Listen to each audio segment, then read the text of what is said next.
Olayla alakalı aile bize başvuru yaptığında anne beyanlarını hala tekrarlıyor. Kız çocuğunun okul üniformasıyla olduğunu, üzerinde okul araç gereçlerinin, materyallerinin bulunduğunu, kırtasiye eşyalarının olduğunu, o şekilde Suriye ilçesinde yaşayan arkadaşını ziyaret ettiğini ve sokağa çıkma yasağı dolayısıyla bir daha ilçeyi terk etmediğini beyan ediyor.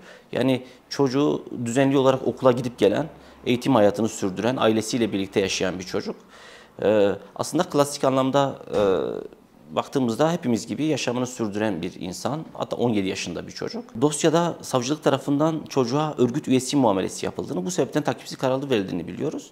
Ama biz olaydaki elimizdeki somut veriler, somut deliller, ailenin beyanları, çocuğun düzenli olarak okula gidip gelmesi, tüm bu hususları birleştirdiğimizde çocuğun örgüt üyesi olarak değerlendirilemeyeceğini, çocuğun okul hayatını sürdüren alelade bir vatandaş olduğunu biz beyan etmek istiyoruz.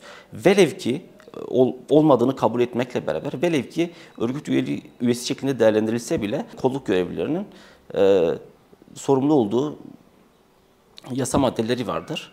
Yani o kişiyi eğer suç işlediğini iddia ediyorsa bir kişinin, o kişiyi başkaca şekilde eğer gözaltına alabiliyorsa, tutuklayabiliyorsa, onu eylemini yapamayacak şekilde getirebiliyorsa, orada yaşam hakkının ihlali başvurulacak bir yöntem değildir. Dolayısıyla burada biz o olay anında, çocuğun yaşamını yitirdiği anda polisin hangi tür yöntemleri kullanıp bir neticeye ulaşmadığını, çocuğun o an nasıl bir kamu görevlilerine tehdit teşkil ettiğini, bu konuda kafamızda inandırıcı, önümüzde somut bir delil yok. Dolayısıyla biz bu konuda savcılık dosyasına yansıyan kolluk birimlerinin beyanlarını da biz gerçek bulmuyoruz. Maddi gerçeği ortaya çıkarmaktan uzak olduğunu düşünüyoruz.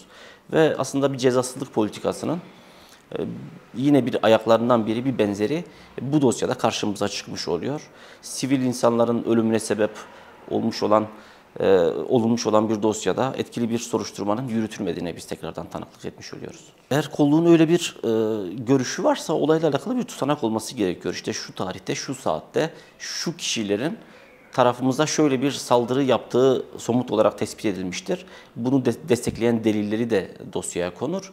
Onun ötesinde o şahısları alıkoymak, gözaltına almak, tutuklamak, başkaca yaşam hakkına zarar vermemek, öncelikle yaşam hakkına zarar vermek üzere onları o eylemleri yapmaktan alıkoyacak kolluk faaliyetlerde bulunur. Eğer bu faaliyetler neticesinde bir sonuca ulaşamazsa ve üzerlerinde somut ve anlık henüz bir tehdit varsa, tüm bunları ben söylerken kolluğun beyanını bir anlık doğru kabul edersek diyorum. Yani çocuk eğer örgüt üyesi şeklinde değerlendiriliyorsa bile diyorum, öyle bir yöntemi izlemesi gerekiyor. Dolayısıyla biz somut olayda, dosyada da öyle bir tutanak olmadığını görüyoruz. Yani olay anına ilişkin nasıl bir anda, hangi faaliyet içerisindeyken çocuğun yaşamını yitirdiğine ilişkin herhangi bir bilgi, bulgu da söz konusu değil. Dolayısıyla açıkçası burada çocuk, öncelikle biz çocuğun sivil bir vatandaş olduğunu, yaşam hakkının ihlal edilmiş olduğunu, öte yandan çocuk kolluk beyanına biz güvenerek çocuğun örgüt üyesi olabileceğini bir an düşünsek bile yine onun yol ve yöntemleri söz konusu. Dolayısıyla bu anlamda soruşturma aşamasında etkisiz yürütülen bir süreç ve takipsizlikle sonuçlanan bir soruşturma dosyası var. Ne yazık ki Anayasa Mahkemesi de dosyayı ele alıp değerlendirdiğinde biraz savcılık makamıyla benzer bir kanaatte olduğuna biz tanık olduk. Anayasa Mahkemesi de biraz savcılık gibi çocuğun örgüt üyesi olduğuna ilişkin somut deliller olduğunu iddia ederek dosyada bizim taleplerimizin ihlal edildiğini, beyan ettiğimiz taleplerin aslında ihlal edilmediğini belirtti ve dosyada bizim aleyhimize bir şekilde red kararı verdi, başvurumuzun reddine karar verdi. Biz tabii o süreçten sonra dosyanın Türkiye'deki tüm yargı yollarının tükenmesi dolayısıyla dosyayı Avrupa İnsan Hakları Mahkemesi'ne taşıdık. Çocuk yaşamını yitirdikten sonra resen çocuğun ölümüyle alakalı bir tahkikat yürütülmüyor çünkü zaten 5 ay boyunca çocuğun cenazesine ulaşılmış değil. Aile 5 ay boyunca çocuğun cenazesine ulaşmış değil. Normalde bir yaşam hakkının ihlaliyle alakalı bir dosyada çocuğun öldüğü an, öldüğü tarih, saate ilişkin veriler olur. Tüm görgü tanıkları, suç şüphelileri hepsi dosya kapsamında ifade ve beyanlarda bulunur. Onun ötesinde imkanlar ölçütünde olay yerinde keşifler yapılır. Olayın ne şekilde meydana geldiği netleştirilmeye çalışılır. Olayla alakalı bütün deliller toplandıktan sonra savcılıkta oluşacak kanaate göre dosya ilgili mahkemeye iddianame hazırlanarak gönderilir. Şimdi soruşturma dosyasında bu aşamaların hiçbiri yok. Ne bir şüphelinin beyanı alınmış ne dosyada bir şüpheli var. Dosyada hiçbir şüpheli yok.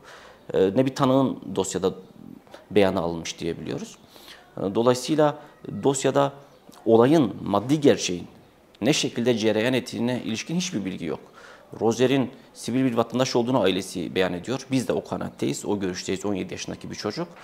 Ama savcılık eğer Rozer'in bir örgüt üyesi olarak değerlendirmekte ise en azından bu yönlü dosyaya olay anını en azından tutanağa bağlamış bir şekilde bize bunu soruşturma dosyasına koyarak bu konuda bize de bunu paylaşabilirdi. Bunu biz de görüp belki ona göre bir o belgelere itibar edilip edilmeyeceğine ilişkin biz de kendi savunmalarımızı, kendi yazışmalarımızı dosyayla sürdürürdük. Ne yazık ki dosyada öyle bir kapsamlı bir araştırma, etkili bir soruşturma söz konusu olmadı. Dosya birçok benzer dosya gibi bu şekilde sonuçlandırıldı. Anayasa Mahkemesi kararı bizim aleyhimize geldikten sonra yasal süresi içerisinde Avrupa İnsan Hakları Mahkemesi'ne başvurduk. Avrupa İnsan Hakları Mahkemesi'ne de AİHM'e başvurduğumuz ihlal iddialarıyla başvurduk. Yaşam hakkı ihlali, işkence ve kötü muamele yasağının ihlali, aile ve özel hayata saygı maddelerinin ihlali, onun dışında eşitlik anayasanın ve AİHS'in ilgili eşitlik ilkesinin ihlali iddialarıyla biz başvurduk. Biz bahsettiğimiz tüm bu maddelerin ayrı ayrı ihlal edildiğini, süreçte etkili bir soruşturma yürütülmediğini, birlikte aynı zamanda ailenin, mağdur olan ailenin etkili başvuru yollarının ihlal edildiğini, önünün alındığını biz beyan ettik. Aynı dosyaları biraz daha uzun sürebiliyor. Yani biz çok öngöremiyoruz. Bir iki yıl, birkaç yılda bir netice gelebileceği gibi bu daha uzun yılları da alabiliyor. Tabii artık biz süreci AİHM boyutuyla takip edeceğiz. Gelen yazışmalara göre biz kamuoyunu da bilgilendireceğiz. Bu sürecin sonuna kadar takipçisi olacağız. Tüm bu olaylarda ortak nokta eğer olayda kolluk olayın faili ise veya kolluk görevlileri şüpheli ise olayla alakalı biz yürütülen soruşturmaların çok etkili olmadığını, maddi gerçeği ortaya çıkarma çabasından uzak olduğunu, failin yargılanmasının önüne geçilmeye çalışıldığını ya da failin eğer bir ceza alacaksa bu cezanın en düşük seviyeden olmasına özen gösterildiğini, dolayısıyla cezalandırılmayan faillerin buradan bir cesaret kazandığını, bu cesaretle bu tür fiillerin zamanla arttığını, sistematik bir hale geldiğini ve bu döngünün sürekli olarak kendini yenilediğini, bu mekanizmanın bu şekilde canlı tutulduğunu, bir tarafta mağdur edilen yurttaşların, yakınlarını kaybeden yurttaşların ya da yaralanan yurttaşların o içinde bulundukları mağduriyetlere gösterilmeyen özenin faillerin beraat almaları konusunda çok ciddi bir şekilde gösterildiğini, o özenin, o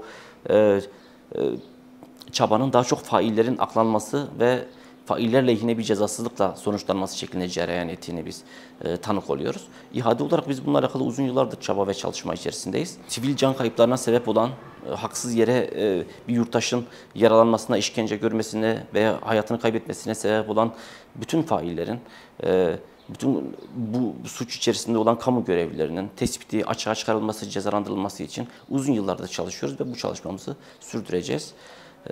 İHA'de cezasızlık politikasını uzun bir süredir gündemine alan ve bu gündem doğrultusunda her boyutuyla çalışmalar yürüten, hem adliye boyutuyla hem aktivizm boyutuyla bunun çalışmalarını yürüten bir kurum. Bundan sonra da çalışmalarımız sürecektir. Cezasızlık politikası artık bizim kaderimiz değildir. Cezasızlık politikası yıllardır bu halkın başına bela olmuştur. Çok büyük mağduriyetlere sebep olduğu gibi bu mağduriyetlerin cezasızlıkla alınan cesaretle, kolluk görevlileri tarafından edinilmiş olan cesaretle sürekli olarak kendini tekrarlayan, yenileyen, yeni mağduriyetler getiren ve her defasında bu mağduriyetlerin bir öncekinden daha büyük olmasına yol açan ve bir türlü önü alınmayan bir sistem olduğunu görüyoruz ve bu sistemin artık